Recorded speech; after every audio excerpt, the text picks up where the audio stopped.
കർത്താവിന് മഹത്വം ഉണ്ടാകട്ടെ. അപ്പം അതുപോലെയുള്ള നമ്മുടെ ബൈബിൾ സ്റ്റഡിയിലേക്കായി എല്ലാ പ്രിയപ്പെട്ടവരെയും സ്വാഗതം ചെയ്യുന്നു.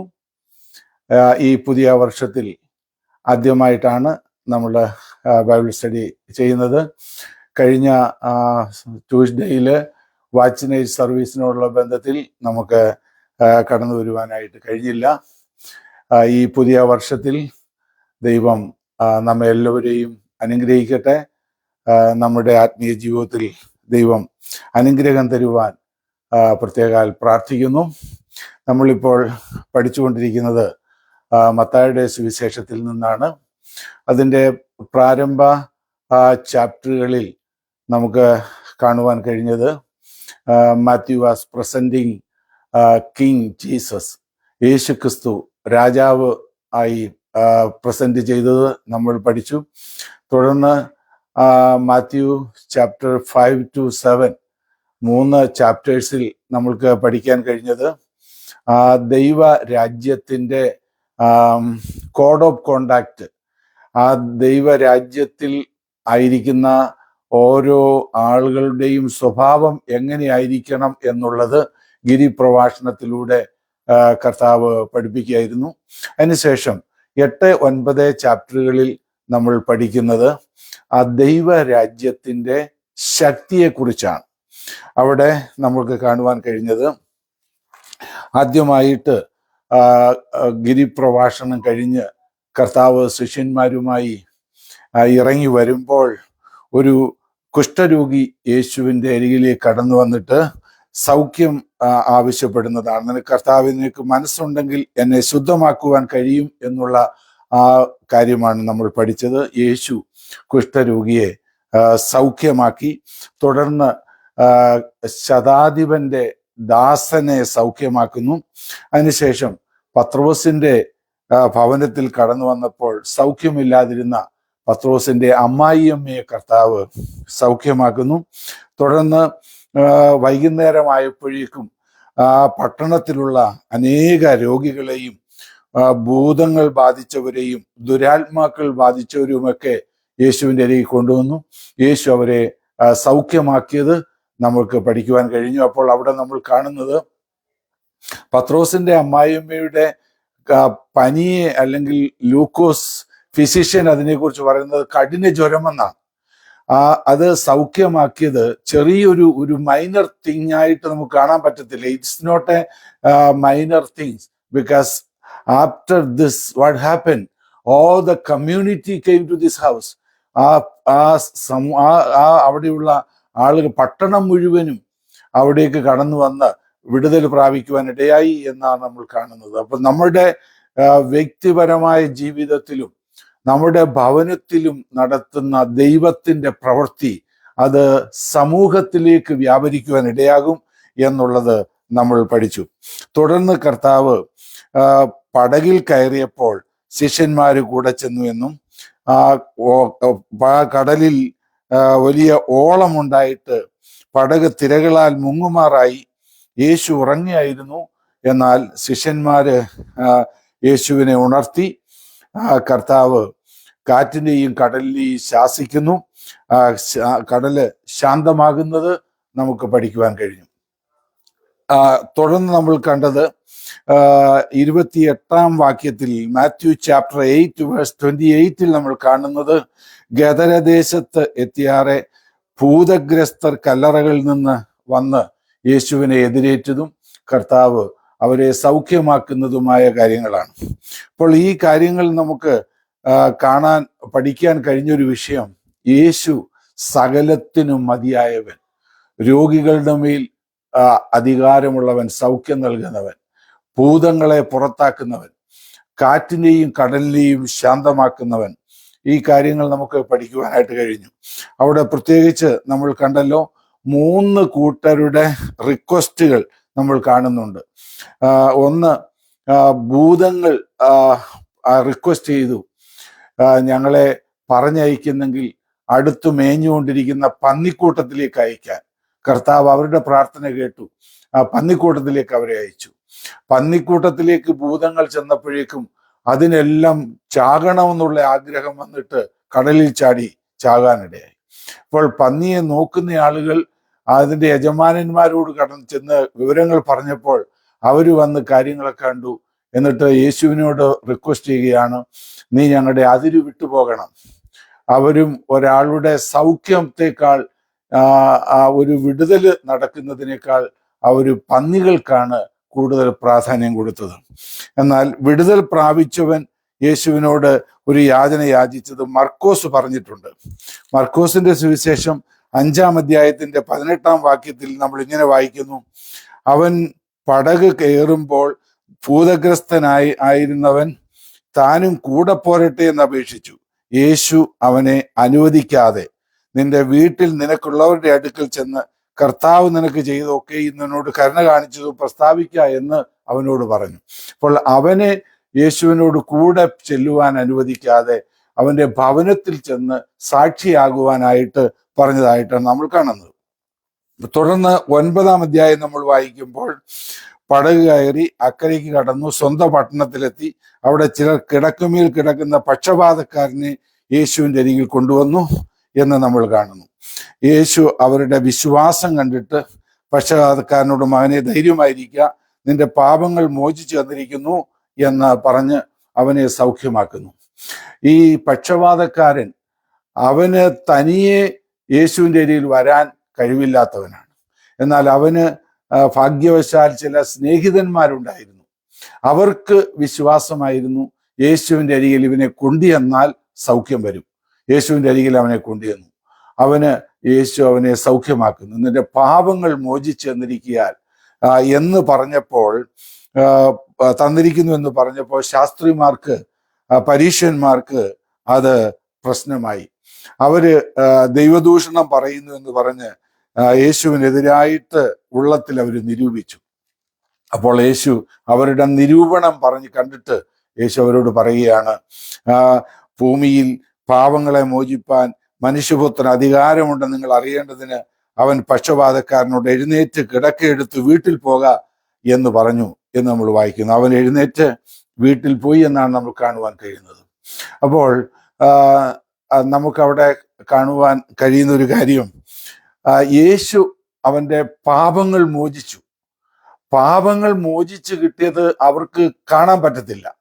എന്നാൽ അവര് ആ സൗഖ്യമില്ലാത്തവൻ സൗഖ്യം പ്രാപിച്ചു പോകുന്നത് കണ്ടപ്പോൾ അവർക്ക് മനസ്സിലായി യേശു പാപങ്ങളെയും മോചിച്ചു, ഇവന് സൗഖ്യവുമായി ആയി എന്ന്. അങ്ങനെ യേശു അവിടെ അത്ഭുതങ്ങൾ പ്രവർത്തിച്ചതായി നമുക്ക് കാണുവാൻ കഴിയുന്നുണ്ട്.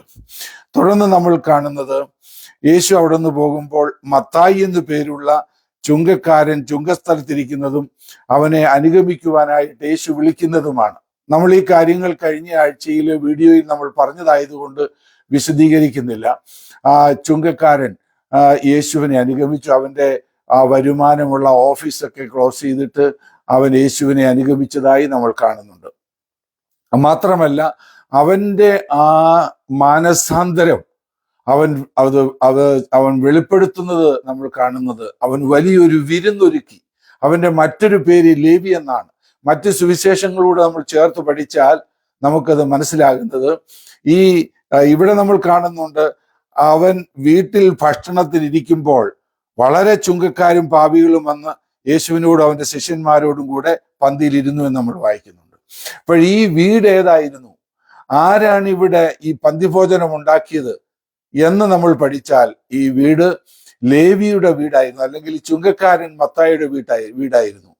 യേശു അവന്റെ ജീവിതത്തിൽ കടന്നു വന്നപ്പോൾ അവന് വലിയ ആഗ്രഹമായി അവന്റെ സ്നേഹിതരെയും ഈ കാര്യങ്ങൾ പറഞ്ഞു കൊടുത്ത് യേശുവിനെ ഇൻട്രൊഡ്യൂസ് ചെയ്യണം. അതിന് അവൻ കാണിച്ച ഒരു വിഷയം, അവൻ ഒരു വലിയ വിരുന്നുണ്ടാക്കി. വിരുന്നൊരുക്കിയ ശേഷം ഫ്രണ്ട്സിനെ എല്ലാവരെയും വിളിച്ചു. അപ്പൊ യേശുവിനോടുകൂടി അവർ ഭക്ഷണത്തിന് ഇരിക്കാനിടയായി. അങ്ങനെ യേശുവിനെ അവന് പരിചയപ്പെടുത്തി കൊടുക്കുവാനിടയായി. അവന്റെ ഹൃദയം മാത്രമല്ല, അവന്റെ ഭവനവും അവർ യേശുവിനായിട്ട് തുറന്നു കൊടുത്തതായി നമുക്ക് കാണുവാൻ കഴിയുന്നുണ്ട്. അപ്പൊ നമ്മളുടെ ജീവിതത്തിൽ യേശു നമ്മുടെ ജീവിതത്തിലേക്ക് കടന്നു വരുമ്പോൾ നമ്മുടെ ഹൃദയവും നമ്മളുടെ ഭവനവും നമ്മളുടെ പേഴ്സും എല്ലാം നമ്മൾ യേശുവിനായി സമർപ്പിക്കണമെന്ന് അതിൽ നിന്ന് നമുക്ക് പഠിക്കുവാനായിട്ട് കഴിയുന്നുണ്ട്. താഴെ നമ്മൾ കാണുന്ന ഒരു വിഷയം, വീട്ടിൽ ഭക്ഷണത്തിരിക്കുമ്പോൾ ചുങ്കക്കാരും പാപികളും വന്ന് യേശുവിനോടും അവന്റെ ശിഷ്യന്മാരോടും കൂടെ പന്തിയിലിരുന്നു. ശിഷ്യന്മാരത് കണ്ടിട്ട് അവന്റെ പരീശന്മാരത് കണ്ടിട്ട് ശിഷ്യന്മാരോട്, നിങ്ങളുടെ ഗുരു ചുങ്കക്കാരോടും പാപികളോടും കൂടെ ഭക്ഷിക്കുന്നത് എന്താ എന്ന് ചോദിച്ചു. യേശു കേട്ടാറെ, ദീനക്കാർക്കല്ലാതെ സൗഖ്യമുള്ളവർക്ക് വൈദ്യനെ കൊണ്ട് ആവശ്യമില്ല. യാഗത്തിലല്ല കരുണയിലത്രേ അവൻ പ്രസാദിക്കുന്നു എന്നുള്ളത് എന്തെന്ന് പോയി പഠിപ്പീൻ. ഞാൻ നീതിമാന്മാരെയല്ല പാപികളെ അത്രേ വിളിപ്പാൻ വന്നത് എന്ന് പറഞ്ഞു. യേശു ഇവിടെ പറഞ്ഞിരിക്കുന്നത് ദീനക്കാര്, സൗഖ്യമുള്ളവരെന്ന് പറയുന്നത് ഈ റിലീജിയസ് ലീഡേഴ്സിനെ ഉദ്ദേശിച്ചാണ് പറയുന്നത്.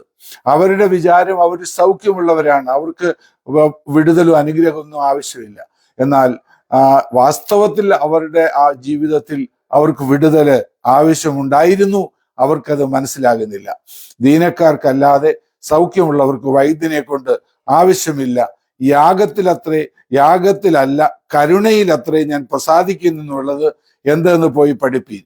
അപ്പൊ ഇത് കർത്താവ് ഹോശിയ പ്രവചനത്തിൽ നിന്നും കോട്ട് ചെയ്തിരിക്കുന്നതായ ഒരു വാക്യമാണ്. താഴെ യോഹന്നാന്റെ ശിഷ്യന്മാർ അവന്റെ അടുക്കൽ വന്ന്, ഞങ്ങളും പരീശന്മാരും വളരെ ഉപവസിക്കുന്നു, നിന്റെ ശിഷ്യന്മാർ ഉപവസിക്കാത്തത് എന്താന്ന് ചോദിച്ചു.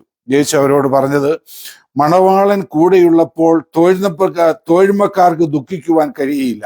മണവാളൻ പിരിഞ്ഞു പോകുന്ന നാള് വരും, അന്ന് അവർ ഉപവസിക്കും. കോടി തുണിക്കണ്ടം ആരും പഴയ വസ്ത്രത്തിൽ ചേർത്ത് തുന്നുമാറില്ല. തുന്നിച്ചേർത്താൽ അതുകൊണ്ട് വസ്ത്രം കീറും, ചീന്തൽ ഏറ്റവും വല്ലതായിത്തീരും. പുതുവീഞ്ഞ് പഴയ തുരുത്തിയിൽ പകരുമാറില്ല. പകർന്നാൽ തുരുത്തി പൊളിഞ്ഞ് വീഞ്ഞ് ഒഴുകിപ്പോകും, തുരുത്തിയും നശിച്ചു പോകും. പുതുവീഞ്ഞ് പുതിയ തുരുത്തിയിലേ പകരുകയുള്ളൂ, അങ്ങനെ രണ്ടും ഭദ്രമാകും. ഇവിടെ കർത്താവിന്റെ മിനിസ്ട്രിയെ കുറിച്ചാണ്, 4 വിധത്തിലുള്ള മിനിസ്ട്രിയെ കുറിച്ചാണ് നമ്മളിവിടെ കാണുന്നത്. രോഗികളെ സൗഖ്യമാക്കി യേശു as a physician, he came to bring spiritual health to sick sinners. ശാരീരികമായി രോഗികളായിരുന്നവരെ സൗഖ്യമാക്കിയതുപോലെ കർത്താവായ യേശു ക്രിസ്തു ഒരു ഫിസിഷ്യനായിട്ട് വന്ന് ആത്മീയ രോഗികളാകുന്ന പാപികളെ സൗഖ്യമാക്കുവാനാണ് യേശു കടന്നു വന്നത്. താഴെ നമ്മൾ വായിക്കുന്നു, മണവാളൻ കൂടെയുള്ളപ്പോൾ തോഴ്മക്കാർക്ക് ദുഃഖിക്കുവാൻ കഴിയില്ല. As a bridegroom he came to spiritual joy. ക്രിസ്തീയ ജീവിതം എന്ന് പറയുന്നത് ഒരു ആനന്ദത്തിന്റെ, സന്തോഷത്തിന്റെ ജീവിതമാണ്. മണവാളൻ കൂടെയുള്ളപ്പോൾ തോഴ്മക്കാർക്ക് ദുഃഖിക്കേണ്ടി വരികയില്ല. ആനന്ദത്തിന്റെ ഒരു ജീവിതം നൽകുവാനാണ് കർത്താവ് കടന്നു വന്നത് എന്ന് നമുക്ക് പഠിക്കുവാൻ കഴിയുന്നുണ്ട്. അടുത്തത്, നമ്മളുടെ ക്രിസ്തീയ ജീവിതത്തിൽ നമ്മൾ മനസ്സിലാക്കണം.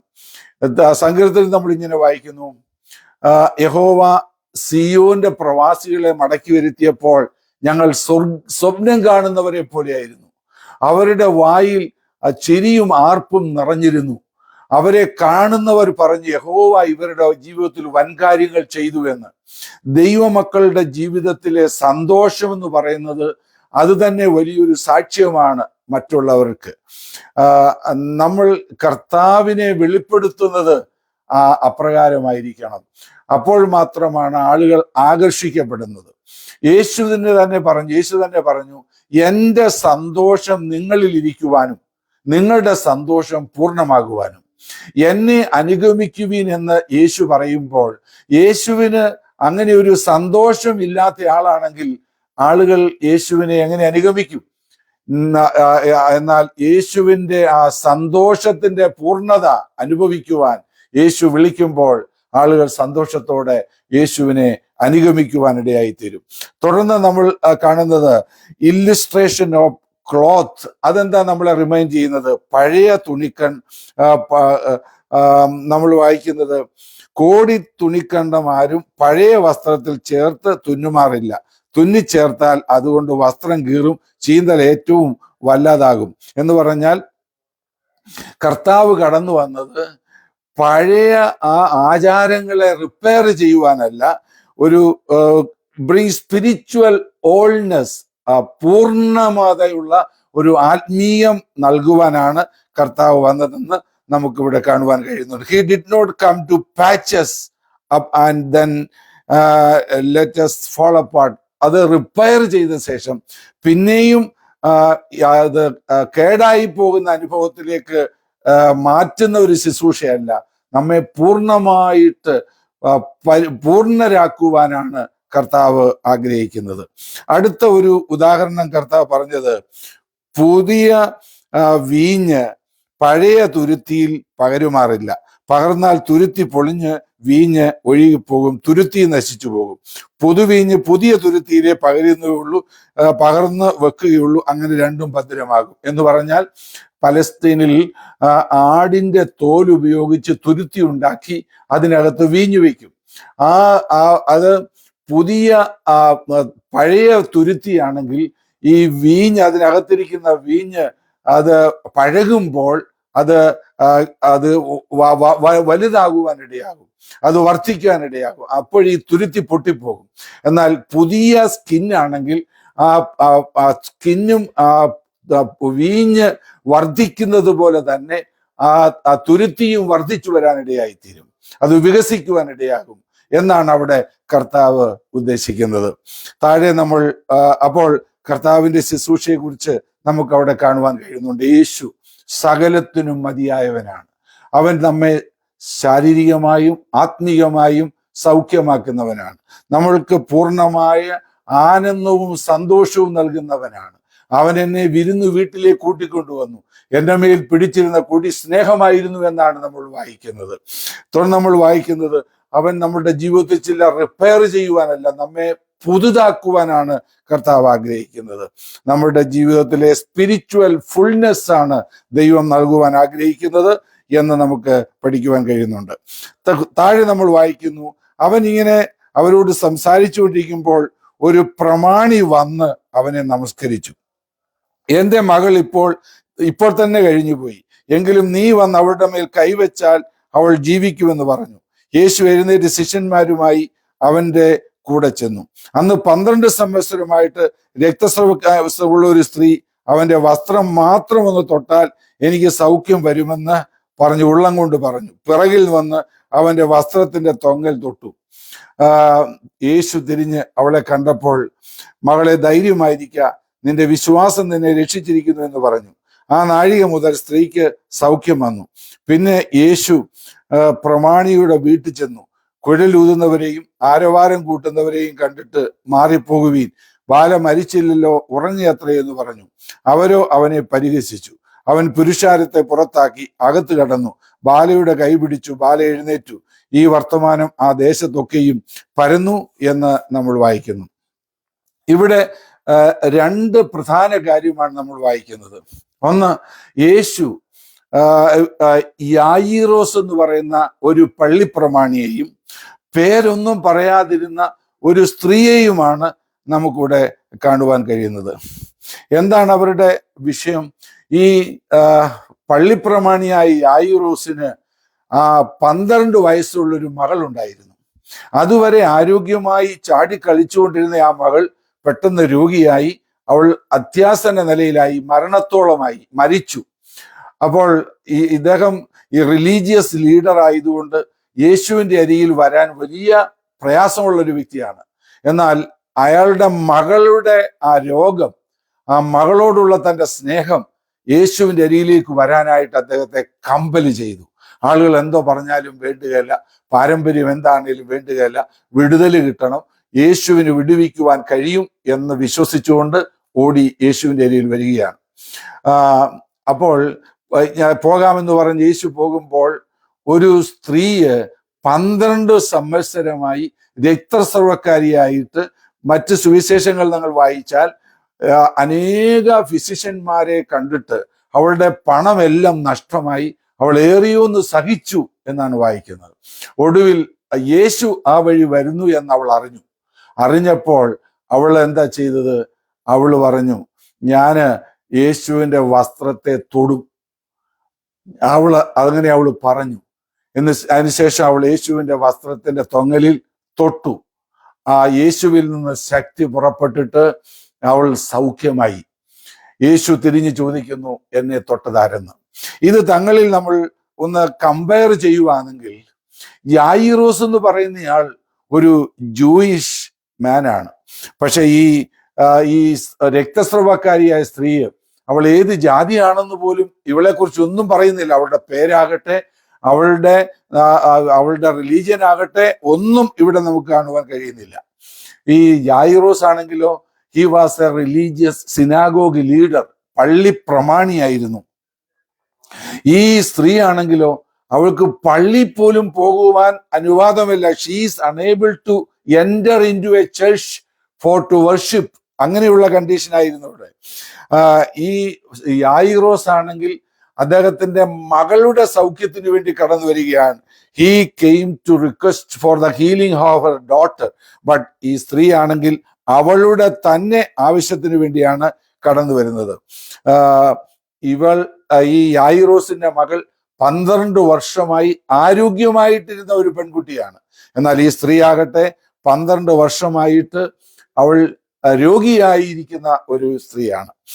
അവളുടെ പ്രശ്നം, അവളുടെ വിഷയം എന്ന് പറയുന്നത് ഒരു രഹസ്യമായിട്ടുള്ള ഒരു പ്രൈവറ്റ് നീഡായിരുന്നു അവൾക്കുള്ളത്. എന്നാൽ ഈ യായിറോസിന്റെ വിഷയം എന്ന് പറയുന്നത് പബ്ലിക്കാണ്, എല്ലാവർക്കും അറിയാവുന്ന വിഷയമാണ്. യേശു പോകാമെന്ന് വിചാരിച്ചു പോകുമ്പോഴാണ് ഈ സ്ത്രീ വന്ന് യേശുവിനെ തൊടുന്നത്. അപ്പോൾ അവൾ യേശുവിന് അവളോട് മനസ്സലിവ് തോന്നി. യേശു അവൾക്ക് വേണ്ടി നിൽക്കുമ്പോൾ ഒരുപക്ഷെ യായിറോസിനെ ഡിസ്റ്റർബൻസ് ആയി കാണും. It's this woman delaying us. It may be A make problem for my daughter. എൻ്റെ മകൾക്കത് പ്രശ്നമായിരുന്നിരിക്കും, ഇവൾ വന്ന് ഡിസ്റ്റർബ് ആക്കുന്നല്ലോ എന്ന് ചിന്തിച്ചു കാണും. പക്ഷേ യേശു യായിറോസിനോട് പറഞ്ഞു, ഭയപ്പെടേണ്ട, ധൈര്യമായിരിക്കാം. ഏത് സാഹചര്യമാണെങ്കിലും, സർക്കംസ്റ്റാൻസസ് എന്താണെങ്കിലും, ആളുകൾ എന്തു പറഞ്ഞാലും ധൈര്യമായിരിക്കുക, യേശുവിൽ വിശ്വസിക്കുക എന്നുള്ളതാണ് ആവശ്യമായിരിക്കുന്നത്. യേശുവിനെ അവൾ തൊട്ടു. ഞാൻ കഴിഞ്ഞ ദിവസം പ്രത്യേകം പറഞ്ഞായിരുന്നു, എന്താണ് ഈ വസ്ത്രത്തിന്റെ പ്രത്യേകത. തൊങ്ങൽ തൊട്ടു എന്ന് പറഞ്ഞാൽ അതിന്റെ പ്രത്യേകത എന്താണെന്ന് പറയാമെന്ന് ഞാൻ പറഞ്ഞായിരുന്നു. Numbers chapter 15 verse 37 onwards. ഞാൻ മലയാളത്തിലാണ് വായിക്കുന്നത്.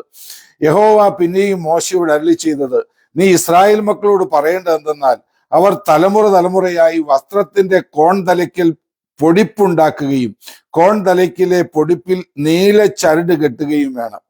ഞാൻ യഹോവയുടെ സകല കൽപ്പനകളും ഓർത്ത്, നിങ്ങൾ യഹോവയുടെ സകല കൽപ്പനകളും ഓർത്ത് അനുസരിക്കേണ്ടതിന് നിങ്ങളുടെ സ്വന്തം ഹൃദയത്തിനും സ്വന്തം കണ്ണിനും തോന്നിയവണ്ണം പരസംഗമായി നടക്കാതിരിക്കേണ്ടതിനും ആ പൊടിപ്പ് ജ്ഞാപകമായിരിക്കണം.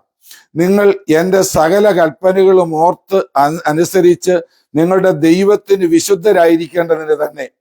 അപ്പോൾ എന്തിനാണ് യഹൂദന്മാർക്ക് ഈ പ്രമാണം കൊടുത്തിരുന്നത്? അവരുടെ വസ്ത്രത്തിന്റെ 4 തലയ്ക്കലും തൊങ്ങൽ പിടിപ്പിക്കണമായിരുന്നു.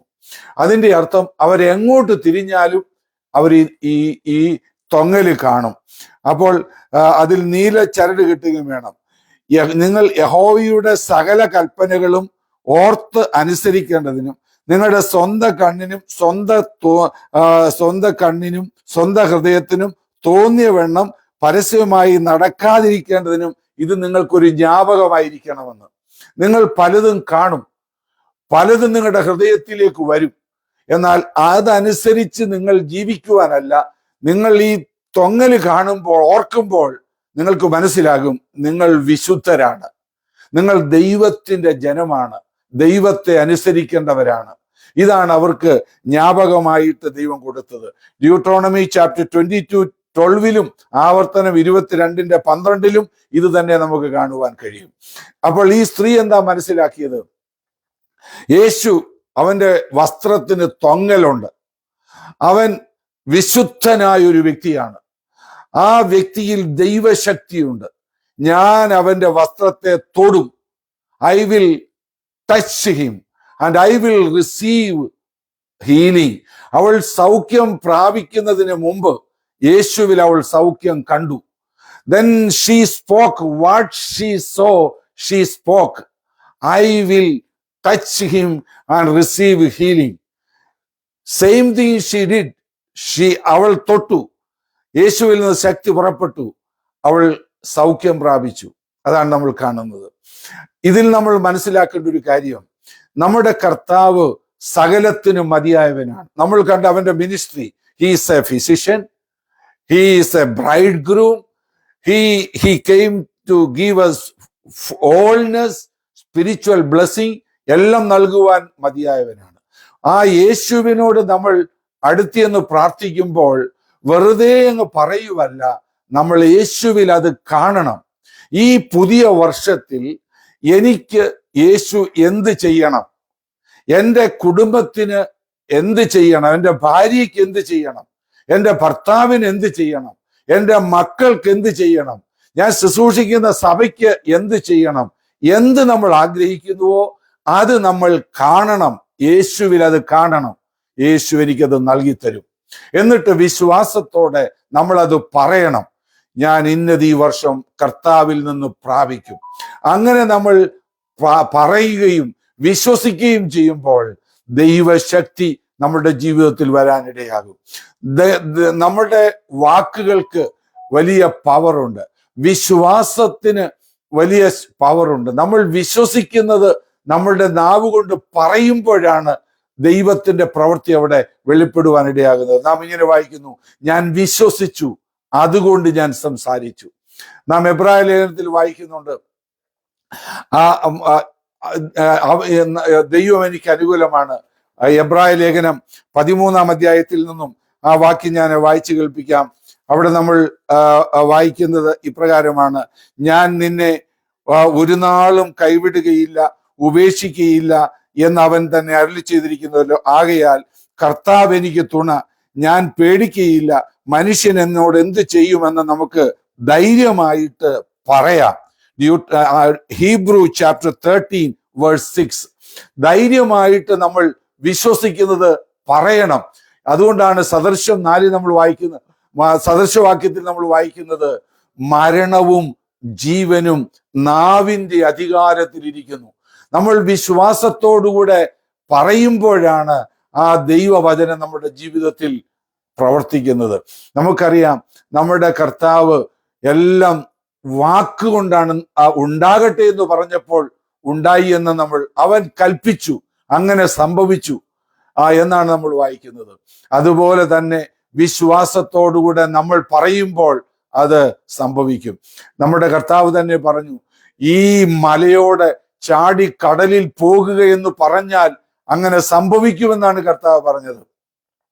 നമ്മുടെ പ്രതികൂലങ്ങളെ കുറിച്ച് നമ്മൾ പറഞ്ഞുകൊണ്ടിരിക്കുവാനല്ല, നമ്മൾ ആ പ്രതികൂലത്തോട് നമ്മൾ പറയുന്നവരായിരിക്കണം.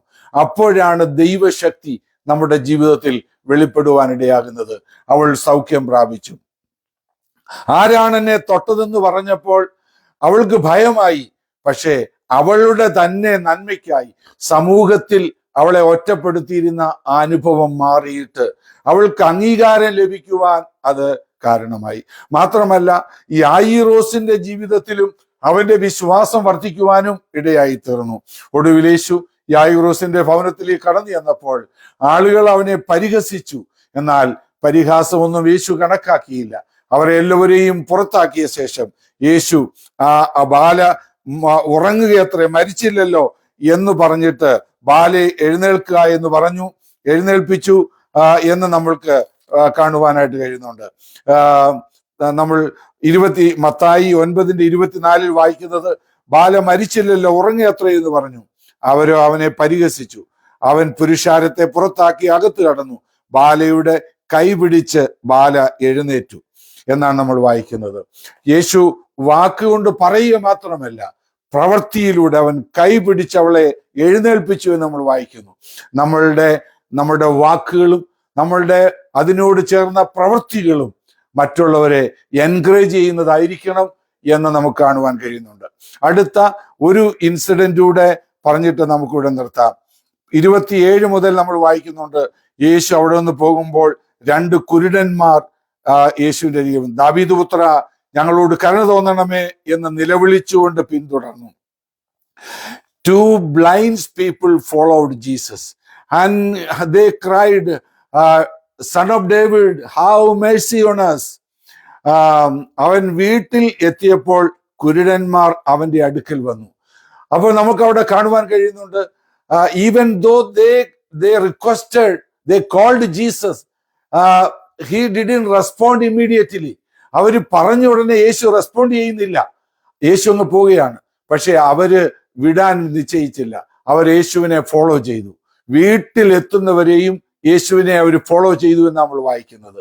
അതിന്റെ അർത്ഥം അവരെ സഹായിക്കുവാൻ, നിശ്ചയമായൊരു ബ്ലൈൻഡ് പീപ്പിളാണ്, ഇവരെ സഹായിക്കുവാനായിട്ട് ആളുകൾ കൂടെ ഉണ്ടായിരുന്നു. അവര് വീട്ടിൽ ചെന്നു. അപ്പൊ യേശു അവരോട് ചോദിച്ചു, നിങ്ങൾക്ക് വിശ്വാസമുണ്ടോ എന്ന് നമ്മൾ വായിക്കുന്നത്. അവൻ വീട്ടിലെത്തിയപ്പോൾ കുരുടന്മാർ അവന്റെ അടുക്കൽ വന്നു. ഇത് ചെയ്യുവാൻ എനിക്ക് കഴിയുമെന്ന് വിശ്വസിക്കുന്നുവോ എന്ന് യേശു ചോദിച്ചതിന് ഉവ്വ് കർത്താവേ എന്ന് പറഞ്ഞു. അവന്റെ കണ്ണ് തൊട്ടു. നിങ്ങളുടെ വിശ്വാസം പോലെ നിങ്ങൾക്ക് ഭവിക്കട്ടെ എന്ന് പറഞ്ഞു. ഉടനെ അവന്റെ കണ്ണ് തുറന്നു എന്ന് നമുക്ക് കാണുവാൻ കഴിയുന്നുണ്ട്. അപ്പോൾ ഒരുപക്ഷെ യേശു ഇമ്മീഡിയറ്റ് ആയിട്ട് റെസ്പോണ്ട് ചെയ്യാഞ്ഞത് അവരുടെ വിശ്വാസത്തെ പരീക്ഷിച്ചായിരിക്കാം. നമ്മളുടെയും ജീവിതത്തിൽ നമ്മൾ പ്രാർത്ഥിക്കുന്ന പല വിഷയങ്ങൾക്കും ഇമ്മീഡിയറ്റ് ആയിട്ട് നമുക്ക് റിപ്ലൈ കിട്ടാത്തത് കൊണ്ട് യേശുവിന് കഴിവില്ല എന്ന് നമ്മൾ വിചാരിക്കരുത്. യേശു ഒരുപക്ഷെ നമ്മുടെ വിശ്വാസത്തെ പരിശോധിക്കുകയായിരിക്കും. നമ്മുടെ ആ വിശ്വാസം നമ്മൾ ഹോൾഡ് ചെയ്യുമ്പോൾ ദൈവപ്രവൃത്തി നമുക്ക് കാണുവാൻ കഴിയും. ഇവിടെ കർത്താവ് കുറഞ്ഞത് 6 ബ്ലൈൻഡ്സ് ആളുകളെ സൗഖ്യമാക്കിയത് ദൈവവചനത്തിൽ നമുക്ക് കാണാൻ പറ്റുന്നുണ്ട്. ഈ കാഴ്ചയില്ലാതിരിക്കുക എന്ന് പറയുന്നത് ഒരു വലിയ ഒരു പ്രശ്നമായ ഒരു വിഷയമായിരുന്നു. ഇത് സ്പിരിച്വൽ ബ്ലൈൻഡ്നെസ്സിനെ, ഇഗ്നറൻസിനെ കൂടിയാണ് കാണിക്കുന്നത്. ആത്മീയമായ അന്ധത എന്നാണ് നമുക്കത് മനസ്സിലാക്കുവാൻ കഴിയുന്നത്. ഫിസിക്കൽ ബ്ലൈൻഡ്നെസ് പോലെ തന്നെ സീരിയസ് ആയിട്ടുള്ളതാണ് ആത്മീയമായ സ്പിരിച്വൽ ബ്ലൈൻഡ്നെസ് എന്ന് പറയുന്നത്. ദൈവവചനത്തിൽ നമ്മൾ ഇങ്ങനെ വായിക്കുന്നു, 1 കൊരിന്ത്യർ 4, 2 കൊരിന്ത്യൻസ് ചാപ്റ്റർ 4:4. ഈ ലോകത്തിന്റെ ദൈവം അവിശ്വാസികളുടെ കണ്ണ് കുരുടാക്കുകയാണ്, സുവിശേഷത്തിന്റെ പ്രകാശനം ശോഭിക്കാതിരിക്കുവാൻ.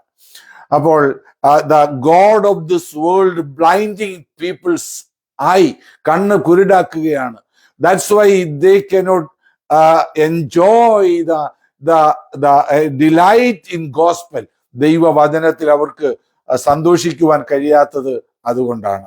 കർത്താവിന്റെ മിനിസ്ട്രിയെ കുറിച്ച് പറഞ്ഞിരിക്കുന്നതും കുരുടന്മാർക്ക് കാഴ്ച കൊടുക്കുവാനാണ് ദൈവം എന്നെ അയച്ചതെന്നാണ്. പൗലോസിനെ ദൈവം അയക്കുമ്പോഴും പറഞ്ഞത് കുരുടന്മാർക്ക് കാഴ്ച കൊടുക്കുക എന്ന് പറഞ്ഞാണ് അയക്കുന്നത്. അപ്പോൾ ഈ നമ്മുടെ ജീവിതത്തിൽ ആത്മീകമായിട്ടുള്ള കാര്യങ്ങളെ നമുക്ക് ഗ്രഹിക്കണമെങ്കിൽ നമ്മൾക്ക് ഈ കാഴ്ചപ്പാട് ലഭിക്കണം. ആ കാഴ്ചപ്പാട് നമുക്ക് എങ്ങനെയാണ് നമുക്ക് ലഭിക്കുന്നത്? How we can see spiritual things. ദൈവത്തിൽ നമ്മൾ വായിക്കുന്നു, കാണുന്നത് താൽക്കാലികം, കാണാത്തതോ നിത്യം. കാണാത്തത് എങ്ങനെയാണ് നമുക്ക് മനസ്സിലാക്കുവാൻ കഴിയുന്നത്? നമ്മൾ കൊരിന്ത്യ ലേഖനം 2 കൊരിന്ത്യർ 5:7 നമ്മൾ വായിക്കുന്നുണ്ട്, ഞങ്ങൾ കാഴ്ചയാലല്ല വിശ്വാസത്താൽ അത്രേ നടക്കുന്നത്. കാഴ്ചയാലല്ല വിശ്വാസത്താൽ. നമ്മൾ വിശ്വാസത്താൽ കാണണം, വിശ്വാസത്താൽ നമ്മൾ ഇമാജിൻ ചെയ്യണം നമ്മളുടെ ദൈവം നമുക്ക് വേണ്ടി എന്ത് ചെയ്യുവാൻ കഴിയുമെന്ന്.